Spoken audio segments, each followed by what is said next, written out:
Liyatsho elogwitsho kudala sisilindile sesifikile. Mbukeli masibulise sibhotise kumakhaya ngamakhaya kwindawo ngendawo kwimiqolomba ngemiqolomba sitsho khona kaloku pha emanqamzeni kwabhaca kuntabankulu siyatsho kaloku koqoboqobo bayasikhwaza nasengqamakhwe bathi ningasilibali singalibali kaloku phako ulundi kokokstati emahlabathini emsinga olundi abantu bethu abakhulu singabalibali komgunkundlovu sithi mabudede bumnyama kuvela ukhanya livuma icama kuzikhala inkomo zingakhala kaloku into ethi konke kuzawulunga. Hlala nathi ke apha ekhaya jikelele sikuphakele uvimba wethu walentsasa nakubeni ke besingekho ubude beweekend kodwa ke iindaba zona ziyaphuphuma. Ndimlo ke ukhalosa kalubisi umadlongothi umazipho umamshukuma umazondwa ngezinto zakhe andihambi ndedwa ke ndihamba naye uNadia. Happy Monday. Happy Monday ntombi siqala kakuhle le veki noko into zethu ngathi ziyaqonda maziqonde elami igama ke kuNadia Dambuza ngaphandle kokumosha ixesha masikukrobise koko siza kuphathela kona kule yure yokuqala eziphala phambili. Sikhona ke ezemidlalo sizaba nodliwanondlebe malunga nelizwe lakwaSirayeli. Le yire siza kuthi siqwele kaloku ngomba wokutya komgunyathi kodwa kwangoku masijonge ezihamba phambili.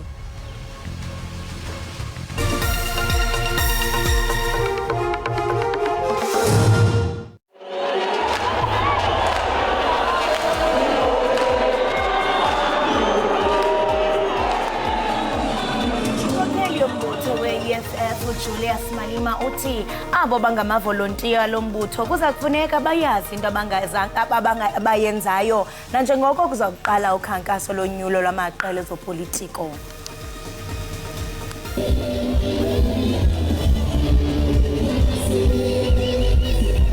Ayo namhlanje Inkokheli ya FP uvele enkosini hlabisa uzikhabile ingxelo zokuba kukho kungaboni ngasonye kweli qela kulandela kudlula emhlabeni kukamntwana wakwaphinda angene.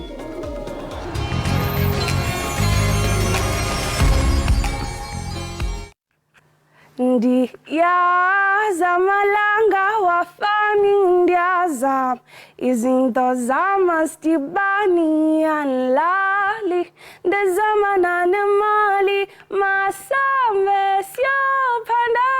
Hello everyone, this is Netemba Gonelo. We are here today, Ekhaya Jikelele. Stay tuned, there's music, there's entertainment, there's everything.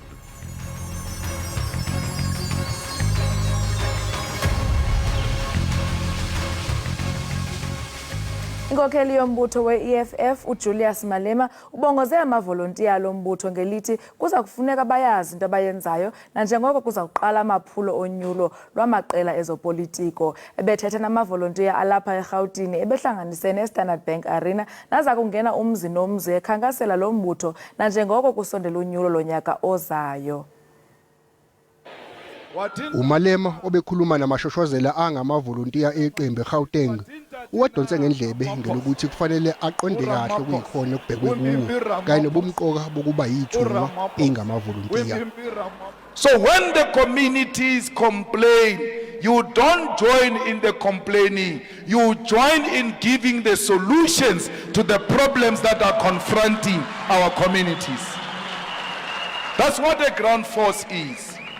Njengoba kusondela ukhetho likazwelonke ngonyaka ozayo uMalema uthi akanakho kungabaza ngokuthi iqembu elibusayo liyaphuma emandleni. A missed opportunity of 1994 is about to be realized in 2024. We can say here without fear of contradiction that for the first time in 2024 the ruling party, a failed former liberation movement, will for the first time since 1994 face a resounding electoral defeat in the 2024 elections. Those who think and believe that the ANC will survive 2024 national and provincial elections need close, very close medical and psychiatric observation.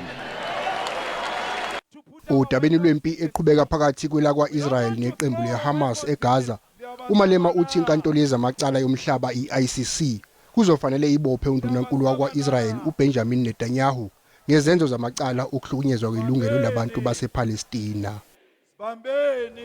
Iinkokheli zemvaba ngemvaba zikhokelwe inkokheli yebandla i-IPHC bezimanyene eHeidelberg eRhawutini ukuthandazela uxolo kwilizwekazi laseAfrika nasembindi mpuma nanjengoko imfazwe ephakathi kwamaSirayeli nePalestina iqhubeka.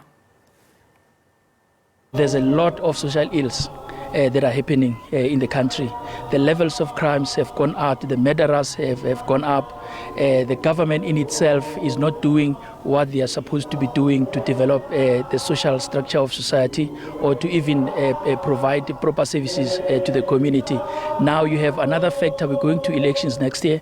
There's so many political parties that are contesting the space, and now we are afraid that there might be, because the ANC has been ruling for many years. We are not saying it's going to be your Zimbabwe situation and so forth, but we anticipate some kind of unacceptance of the potential outcome. So we are here to pray at large for a political and government landscape in South Africa, and in particular the war that is happening in the Middle East and Israel. uMzantsi Afrika usakhangela indlela yokuzokusombulula iingxaki zombane nanjengoko umphathiswa ojongene nombane kwiofisi kamongameli uGqirha Hosiyenso Ramokgopa ebhengeze ilahleko yeemegawati zamawaka ali-17 kule veki iphelileyo kuphela.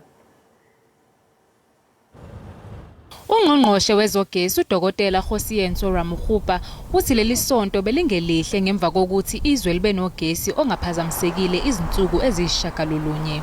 What that does is to undermine the public confidence in our ability to resolve this, because we really don't want big swings. Suddenly you are no load shedding for 8 days and then you go to stage 2, stage 3. I think that's unacceptable, and that's the point we're conveying.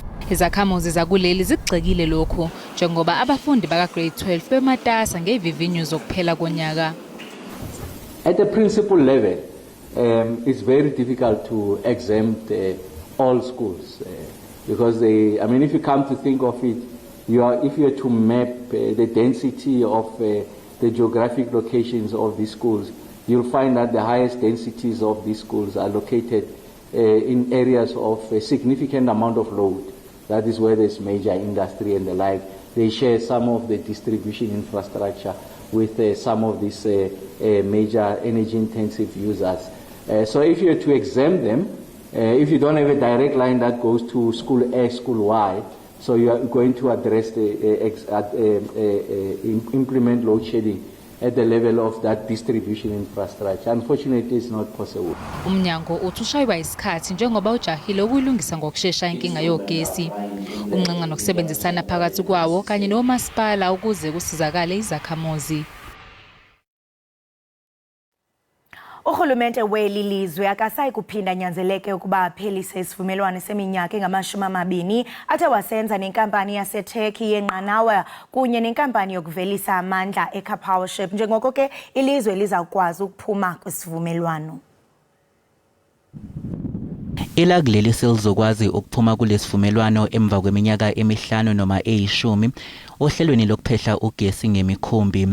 iCapowership yagxekwa kakhulu ngelithi imba eqolo njengoba kulindeleke ukuthi idle imali elinganiselwa kumabhiliyoni wamarandi.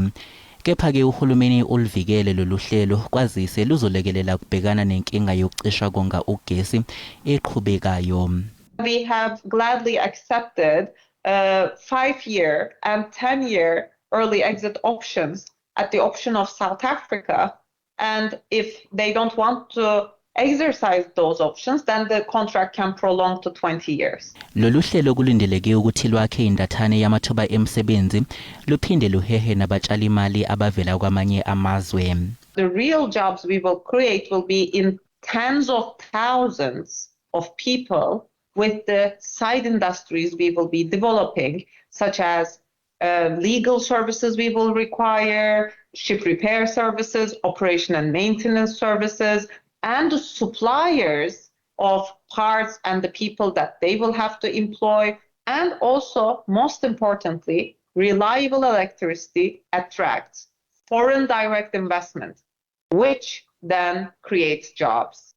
I-Powership inethemba lokucikica inkontileka yokuthenga ugesi kulamasonto ambadlwana ezayo nabakhiqizi bamandla abazimele, iphinde futhi inikezwe negunya lokusebenza emachwebeni iSaldanha kanye neKurha. iMelika ithi iza kuqhubeka nokuqinisa ubudlelwane bayo nelizwekazi yeAfrika ukulandela imigaqo ye-African Growth and Opportunity Act eyaziwa nge-AGOA. I-AGOA yasungulwa ngo-2000 isinikeze amazwe asezwenikazi e-Afrika ithuba lokuhwebelana neMelika. INingizimu Afrika ingenye yamazwe ahlomulayo nge-AGOA, kepha umbono welakuleli ngempi yeRussia ne-Ukraine kanye neyase-Middle East sekuholele ekutheni abanye befune ukuthi elakuleli likhishwe kulolu hlelo. Participating beneficiary country Angola is subject to an eligibility review on a yearly basis.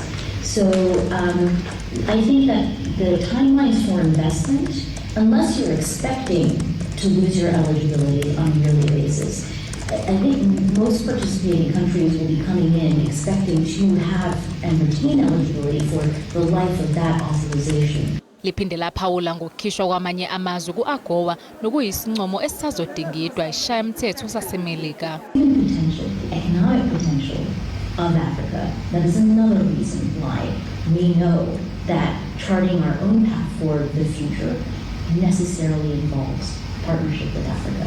Izincomo ezenziwe kule ngqongqothela ebibanjwe eGoli kusazomele zihambe emgudwini efanele yase-United States ngaphambi kokuba ziphasiswe. Program Director, Minister. Inkokheli ye-IFP umnumzana Velenkosini Hlabisa uzikhabile ingxelo zokuba kunongaboni ngasonya kweliqela emva kokudlula emhlabeni kukamntwana wakwaphinda ngene. uHlabisa bethetha kwinkonzo yesikhumbuzo somsunguli we-IFF uNkosana Mangosuthu Buthelezi. Amalungu e-IFP kanye nabe bemazi uButhelezi bahlangane ngenhloso kumkhumbulo umholo we-IFP. Lenkonzo yesikhumbuzo bibanjelwe enkundleni Princess Bagogo okuyinkundla yaqanjwa ngegama lika mama waKushenge. Leli qembu lithi umsunguli walo walishiya libumbene futhi ubuholo obukhona manje kufanele bugcine njalo lokho. Ubuholo baleli qembu buyichithile impiko yoqhekeka kuleli qembu.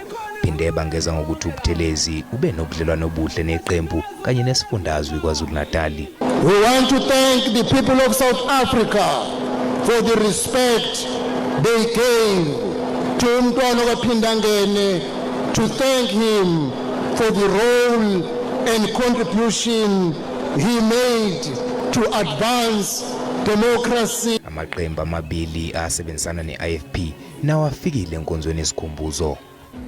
The relationship between the Democratic Alliance and the Inkatha Freedom Party dates back nearly 50 years to 1974, when Prince Buthelezi and Harry Schwartz came together.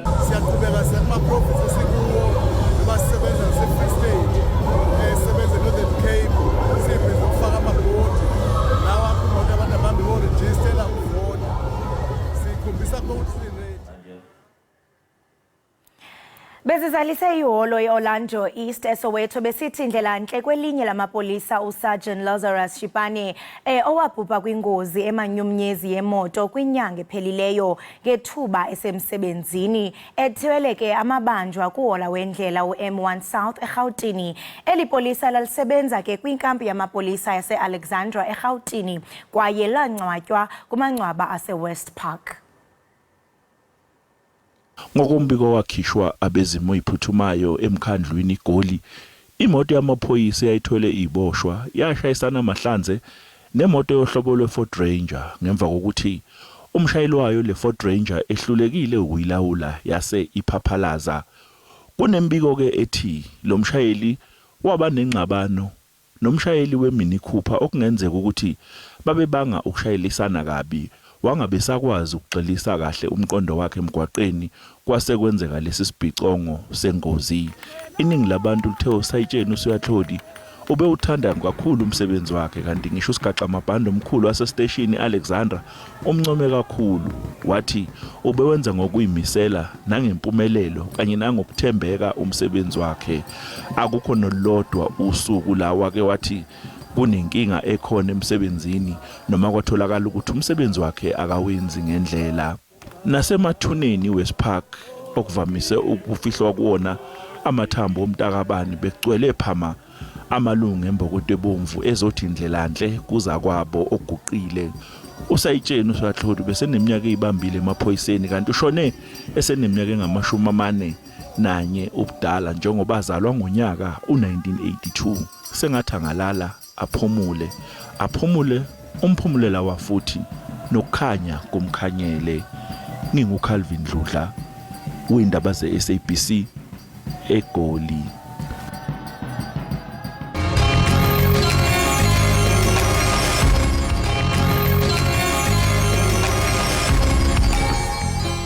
Sibambe ngazibini imbukeli ngokuba usahleli nathi apha ekhaya Jikelele. UMzantsi Afrika ke akumanga egxekeni Israel njengokuba ke ihlasela ilizwe lasePalestina. Abahlalutyi bathi njengoko ke imeko imaqongo asoze kothuse mhla uMzantsi Afrika unqoma ubudlelwane babo nelizwe laseIsrael. Ukanti ke ngonyaka odlulileyo indlu yowiso-mthetho yavotela ukuba yihlehliswe indlu yonozakuzaku yaseIsrael emva konqonzulwano olubandakanya lamazwe omabini. Ingaba mbukeli eneneni athini amanyathelo athathwa nguMzantsi Afrika ukuzama ukuphelisa lemfazwe yaye ke ingaba mhlambe singabona buphela ubudlelwane boMzantsi Afrika kunye nalo ilizwe laseIsrael. Ukuxovula banzi ke lomba sikrwece ingcali kwimiba ebandakanye amazwe omhlaba uGqirha Vusumuzi Sibanda. Gqirha, masikubulise sikwamkele enkqubeni ekhaya Jikelele. Sibambe ngazo zozibini ngexesha lakho. Ngiyabonga nama ngibingele labalaleli. Gqirha, ziyaqhalabisa kakhulu ingxelo zokuba ilizwe laseIsrael lithi lona lizayiprioritize mhlambe amazwe abonakala ngathi anobele hayi amazwe agxekayo afana nalapha eMzantsi Afrika uba kanti bahambise i-nationals abokuqala. Ingaba mhlambe singabona Gqirha buphela ke nyani ubudlelwane boMzantsi Afrika kunye nelizwe laseIsrael ngenxa yale mfazwe igqubayo? Kubukeka sengathi sokungagcina kube yiyona into engenzeka ukuthi iIsrael mhlawumbe ifikele kuleso sinqumo esokuthi ubudlelwano bayo neSouth Africa buphele ngoba ngaphandle nje okokuthi kukhushwe okokuthi iSouth Africa ibukeka ingathi ayisekeli iIsrael kulempi. Sike sezwa umama uNaledi Pandor ethi yena ngo-2021 uye waphikisana nesicelo ebesenziwe ngusihlalo we-AU ukuthi Israel linxuswe ukuthi libe inhloli kumbe i-observer kwi-AU mission. Kwaba yiyona iSouth Africa ekwenzileyo kuphela uma edinga ukuthi abe nabasekeli wathola nje amazwe amathathu phakathi kwamazwe awu-54 awe-Afrika. Okusho ukuthi amanye amazwe ayabuzwisisa kakhulu ubudlelwano bawo ne-Israel kusukisela kuyile ndima eyadlalwa yi-Israel ngesikhathi senkululeko yezwe elamazwe amaningi awalapha eAfrika. Kubhlungu kakhulu kuba sithi xa sijonga lemfazwe ukususela nge7 ka-Oktoba ngabantu abangapha yakwe 10,000 abathe babulawa phakwe lasePalestina. Xa sijonga apha kaloku eIsrael ngabantu abangapha yakwe 1.4 abathe babulawa kuquka namajoni. Sekulixesha noko iqhuba lemfazwe. Ingaba thina njengelizwe loMzantsi Afrika simephi kule ngxoba kaxaka? iSouth Africa yona kuye kwacaca nje usukela phambilini ukuthi ima nePalestine ngoba nakho ilokhu igxeka ikakhulu izwe laseIsrael ukuthi liyenza lokho okubizwa kuthiwa kuba nokhetho kahle neapartheid ebantwini basePalestine baphilisa phansi kweapartheid lokho kwakuyisimo salapha eSouth Africa. Amazwe amaningi azwakala gxeka iHamas ekuqaleni ukuhlasela elase-Israel. Sesike sezwa nalapho ukuthi noma kuba khona ukuthi amacelo amabili agame ukuhlaselana kodwa sizwakala kakhulu la eSouth Africa sengathi ukubona kwethu ukuthi iIsrael kufanele ukuthi iyeke ukuhlasela iPalestine kanti enye into esingayithathi mhlawumbe sihambise phambili njengamanye amazwe ukuthi icala leli eleHamas yilona eliqale ukuhlasela iIsrael kanti naliphi ilizwe okusho ukuthi nayo iSouth Africa namhlanje uma ingaqala ukuhlaselwa liqembu elithile elabantu abafuna impi lizobonakala lizivikela njengoba sike sabona nje uma kuqala ukuzwakala ngathi kukhona laba abavukela amazwe amaningi abe-ISIS la eSouth Africa siye sabona kusiba khona ukufunisisa endaweni ezinjengase Cape Town okusho ukuthi elinye lenye ilizwe linayo imvumo ukuthi lizivikele uma lihlaselwa ngabantu abangaphandle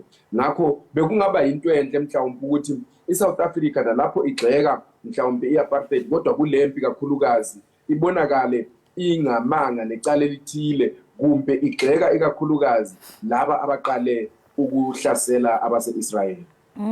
Gqirha Sibanda ngicela usichazele ukuba uthini wona umthetho olawula umbutho wamazwe ahlukeneyo elizweni jikelele i-United Nations ingaba mhlambe sizawubona ungenelela i-United Nations iboshwa umthetho owavumela ukwakhiwa kwe-Israel ngo-1946 kusukela ku-1945 kusiya ku-1948 okusho ukuthi kahle i-Israel ibe isithethe iye yathatha umhlaba omningi ngesikhathi kusiba nempi eyamalanga ayisithupha lapho yaqala ukuhlaselwa khona i-Egypt namanye amazwe kodwa yona yasiziphindisela ngokuhlasela yathatha umhlaba kodwa uma i-United Nations isithi cha kulapho okwabekwa khona umthetho ukuthi akusekho izwe elivunyelwe ukuthi lithathe elinye izwe ukudluliseka ngempi okusho ukuthi okubopha umbuthano wamazwe i-United Nations ngalesikhathi ukuthi i-Israel iqale yahlaselwa yiHamas njalo laba abeHamas kubukeka sengathi kabazukuyeka ukuqhubeka behlasela iIsrael njengoba nakho besathumba abantu okusho ukuthi i-United Nations njengamanje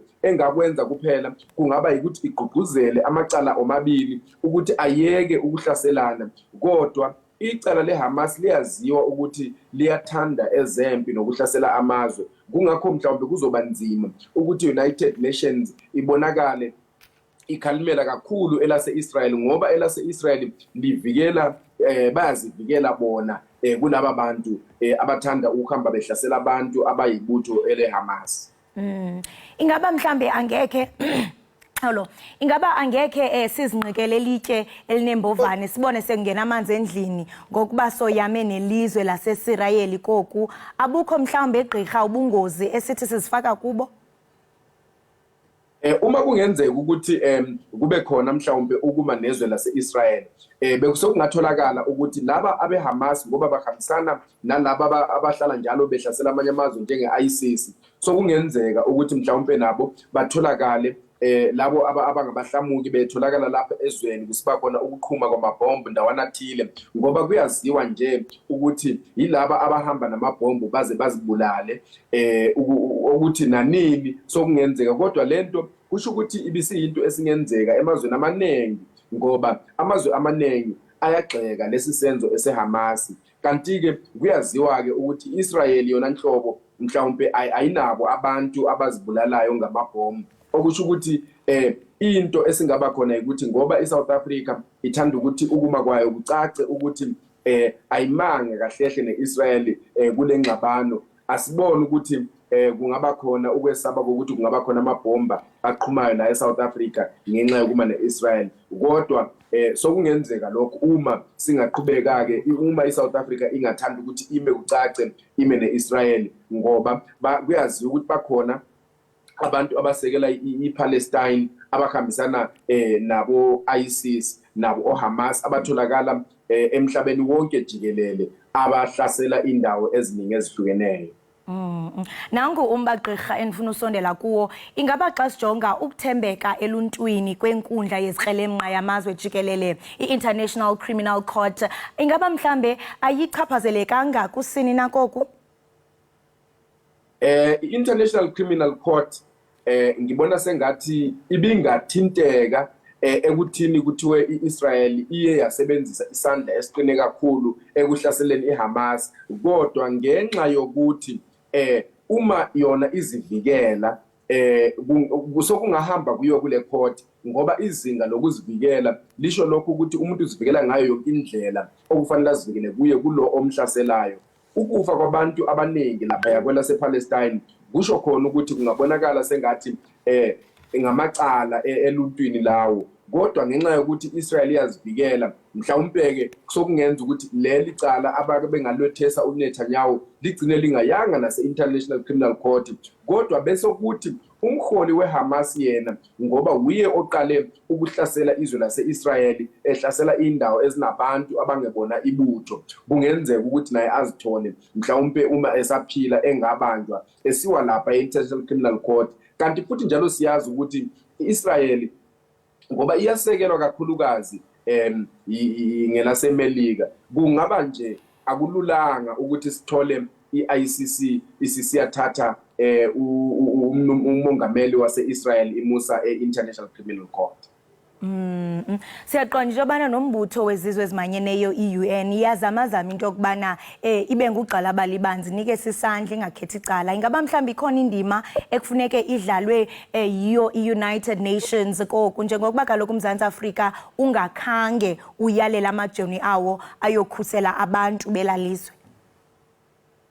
I-United Nations ngempela ukuthi ime phakathi kwamazwe lamabili njalo ngoba iyasekela iPalestine, iphinde isho njalo ukuthi mhlawumbe eminye yemigomo nemithetho ethethwe izwe lase-Israel ibonakala ithanda ukuba nzima ebantwini basePalestine, okusho ukuthi sokungenzeka ukuthi i-United Nations uma ibutho elamazwe awomhlaba wonke ukuthi ayogcina ukuthula lapha, kube yikuthi mhlawumbe nokuphepha kwabantu, kube yikuthi sokube khona mhlawumbe ukwehla kwezinga lokuxabana kuleli yazwe, ngoba ngalesikhathi uma ukulwa kubukeka kusasephakathi ngale indlela kusashisa ngalindlela, kusho ukuthi engakwenza ukuthi igqugquzele kakhulukazi lamazwe amabili iIsrael nePalestine ukuthi bayekele uxabana ngoba impilo zabantu zisengcopheni kakhulu. Yiyo indima esibona ngathi ingadlalwa yi-United Nations ngoba kabakwazi bona ukuthi bayongena empini ikakhulu lapho okungena kuthula khona,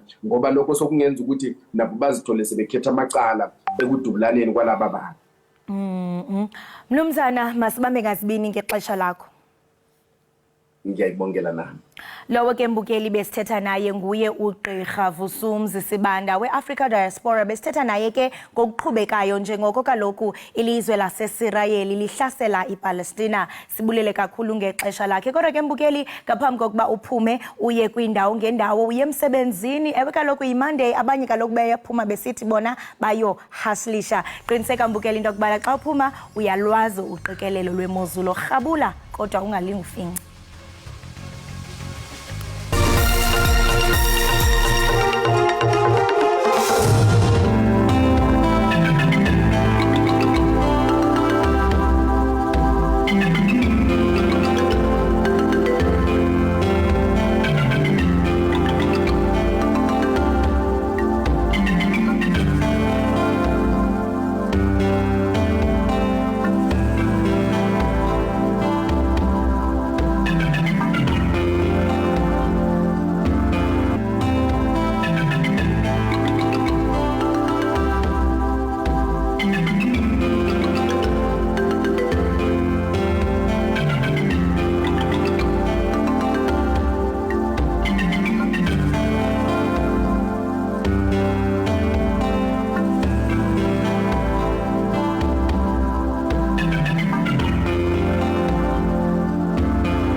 Enkosi ngokuhlala nathi kanti ngokumbukeli singena kwisiqendu sethu sezemidlalo.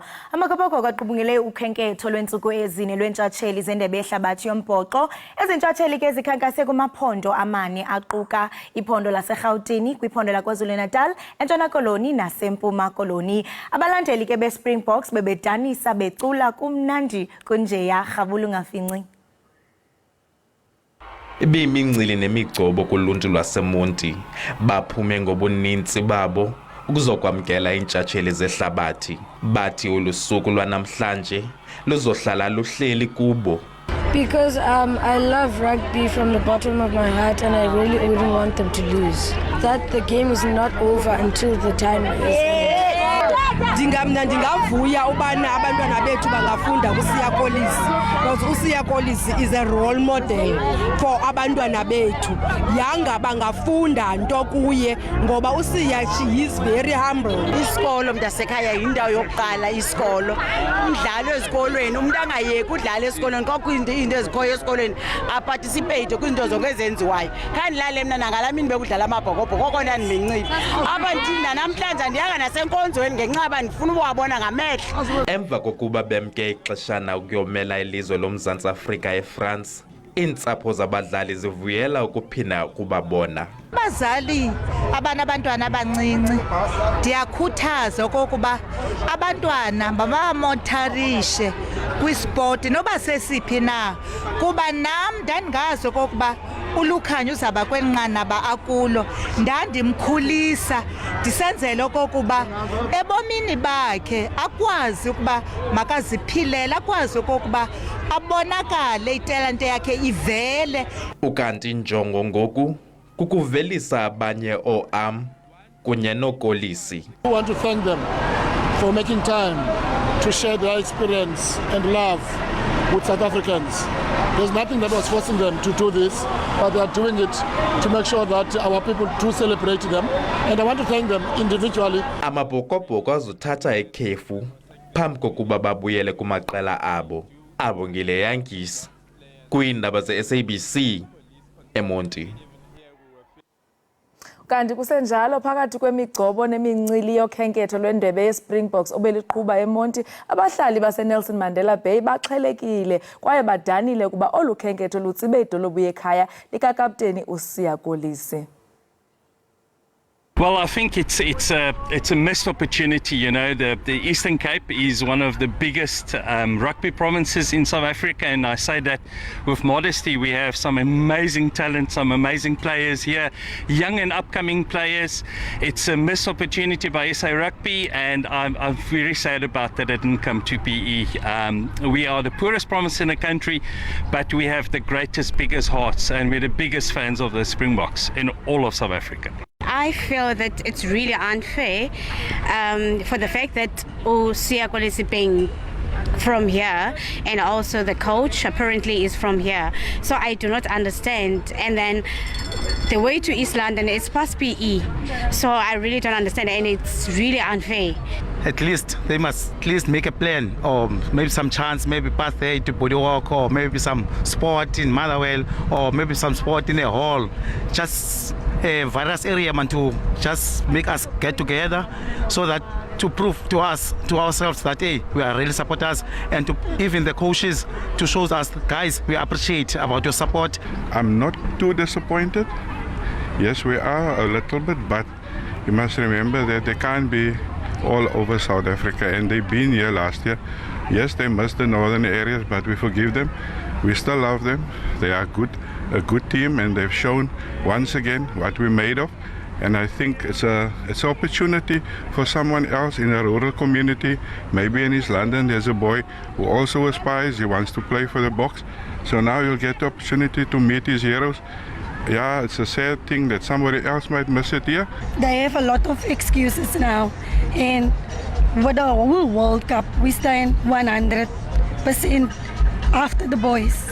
Because they was in France, we make videos for them and look now. But it's very, very, very disappointing. iAmazulu FC yabhengeza ukusweleka komgadli wayo ubonga inkosi Ntuli oneminyaka engama-32 emva kokufunyaniswa nesifo somhlaza kutshanje. uNtuli uye wagula kwiveki ezimbalwa ezidlulileyo waze walaliswa esibhedlele. Lo mgadli ophuma kwiphondo laKwaZulu-Natal ebesandula utshata nenqonyela yeliqela uSinenjabulo Zungu kumsitho omkhulu womtshato ububanjwe kweyomsintsi. Anga umphefumlo wakhe ungalala ngoxolo.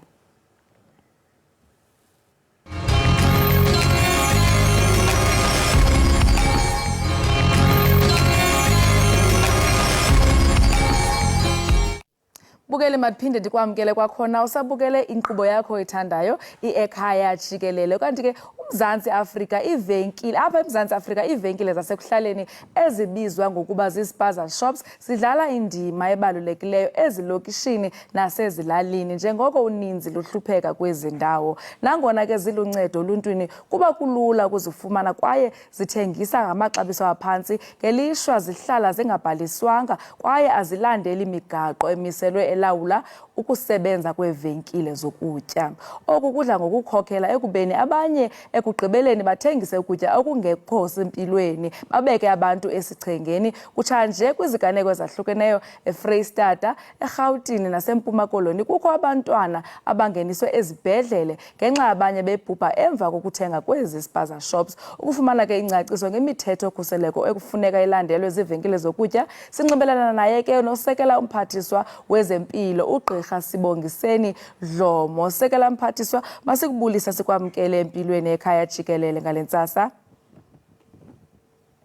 Molo msasazi, sibulisa nabo bonke abamameli beprogram yakho.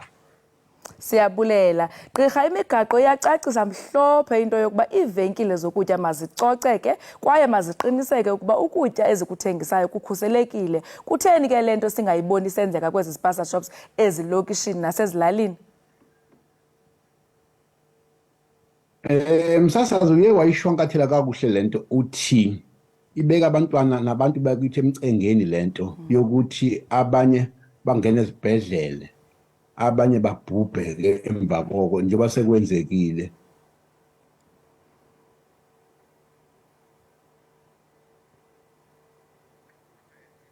Ingathi uyasiqhawukela kancinci uGqirha Sibongiseni Dlomo kodwa sizawuphinda sizame ukunxibelana naye. Iyaqhawuka kaloku izinto zobuxhakaxhaka bamvanje. Kodwa ke mbukeli wam sisacubunca indaba yespaza shops yabantwana. Sibabona abantwana besitya ibhiskithi besweleka abanye bengena ezibhedlele. Ingathi usebuyile uGqirha emnxebeni. Gqirha, masiphinde sikwamkele. Andazi ukuqhawuka njani mina ndikhona. Uyandiva kwelo cala? Ndiyakuva kakuhle. Ya, ndithi ke uyishwankathele kakuhle lento uthi abantu bangena abantwana bangena ezibhedlele begula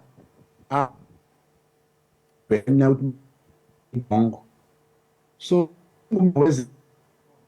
yokuthi siceshe abantu environmental health practice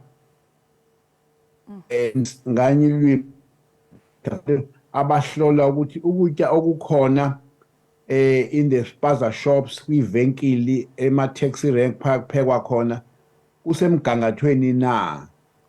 So aba bantu ke kufanele bahambe bayokhangela babheke zonke lezi ndawo ukuthi ukudla okukhona ku-right na. Kodwa bonke ke bathi basebenze nomasipala. Abanye siyafisa baqhubeke benze ama-unannounced visits kulezi zivenkile ukuyokwenza i-enforcement of the law ngoba iyasihlupha kakhulu lento ukuthi abantu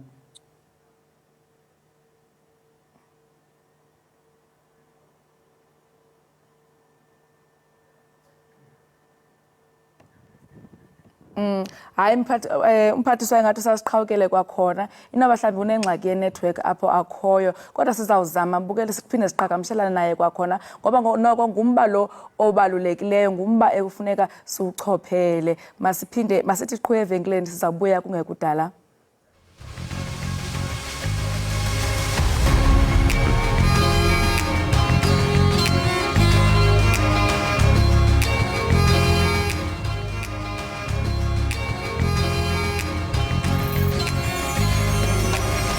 Jikelele siphinde sikwamkele kwakhona sixolise ke ngoba sithe saqhawuka. Kanti ke usekhona usekela mphathiswa wezempilo uGqirha Sibongiseni Dlomo apha kwiqonga lika Zoom. Sisawuphethe kaloku umba wespaza shops. Gqirha siphinde sikwamkele kwakhona.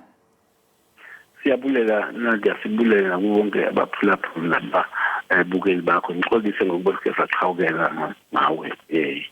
Enkosi kakhulu. Phambi kokuba siqhawuke bese sabamba umba we-inspectors. Ubusathatha ngento aba i-inspectors zizawufakwa zihambele ezivenkile ziyojonga. Mhlawumbe ungandichazela ngaphambilini bekutheni ukuze side sibe kanti sikule meko bezingekho i-inspectors?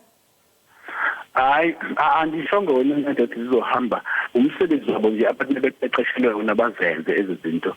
Mhlawumbe uyathi zaba ziningi kakhulu zathi gadala kakhulu ezivenkini kwazi ngoba more than into afuna bazenze. Kanti ke nabo balapha yabo masipalati nanoma kuyinto lengaphansi kwe-Health Act esilawulayo thina njengendlunkulu, kodwa these health inspectors ziphaya komasipala zisebenza zithintene nomasipala ngoba awuzokwazi ukuthi zivenkini ungunational eMonti noma edudwa noma eThafalofefe noma emzimkhulu kufuna usondele khona ngomasipalati. So ke babonbe izolo bavuke baya ngapha namhlanje bazoya ngapha ukuyokhangela ngoba abantu bayazenza izinto zonke ukudlula bese beqala into zonke izolo. Abanye ufika la phambili evenkilini kunempahla eright engekho expired kanti ngemva bayifishile uthi ungadlula bese bekhupha lengemva bayibeke la. So it's a wrong thing eyenzwayo ukuthi sasethi nebebanjwe abantu kufuna bahambe boshushiswa. So ke hayi bazoqalisa ngoku bahlezi bekhona into engathi ndiyeze mhlambe umthamo womsebenzi abafuna bawenze engakhawulisa ngoba baningi sebeqala ukwenza lento ezirongo elekhuleni ezweni langokwethu. Phathiswa emva kokuvela kwe-listeriosis nambeka imigaqo yokuba abanini bevenkile zokutya baqeqeshelwe ukuqonda ukhusela lokutya. Ingaba le nkqubo iyafikelela na kubanini bezipaza shops?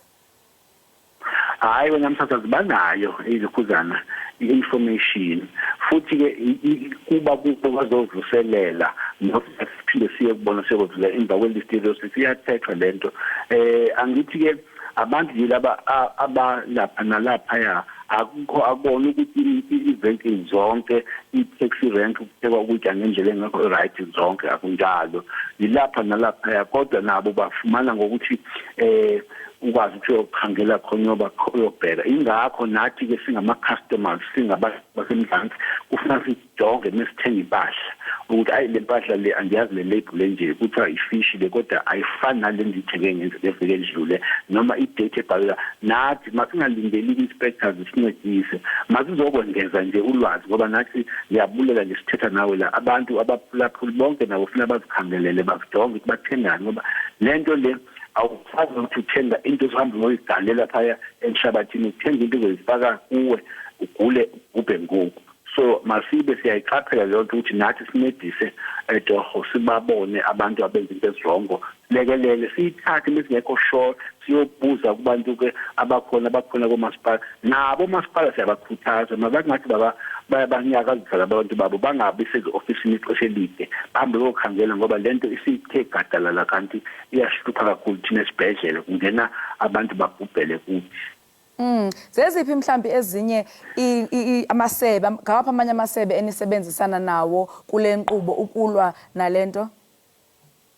Eyokuqala yona yomasipala, eyesibili ngamapolisa, eyesibili ukusondela ku-department of-education nabo sincedise ngoba siyakunceda uhulumeni wasinceda kakhulu uma abantwana befumane into ethile ekhaya bethile mabahambe bayothi esikoleni lento yokuthenga noma iphina iyasihlupha kwayona. So nakhona siyahamba thetha nezikolo ngoba thina singumnyango wezempilo sithi samukele abantu sebegula nababhubhayo kodwa ke kukhona abantu phaya abahamba emphakathini. So sihambe sisebenze nama taxi industry imboni yezotaxi sibaxela hayi sisifisi sizokhangela nani ke singekho qaphelani lapho abantu abaniphekela ukutya taxi ranks ku right yonke into clean kanjani nabo basinceda ngoba nabo badepende kuthi ngolwazi esinalo singumnyango wezempilo kuzokhangela ukuthi hayi ku right ke lo right lo mama opheka apha nalapha so ke bonke laba siyathanda ngoba basinceda kakhulu nathi ke sihambe namapolisa ngoba phela mufika ku wrong into umuntu ophekayo epheka wrong noma eventlini yakhe kuyekho wrong asikwazi ukubopha siyesima phesheni wrong ke lento enziwa la ayifanelanga bese siyasincedisa so sibambisana nabo bonke ke ezo departments. Dr. Dloma ubona isisombululo lento loluqoqo lamapolisa kwezi venkile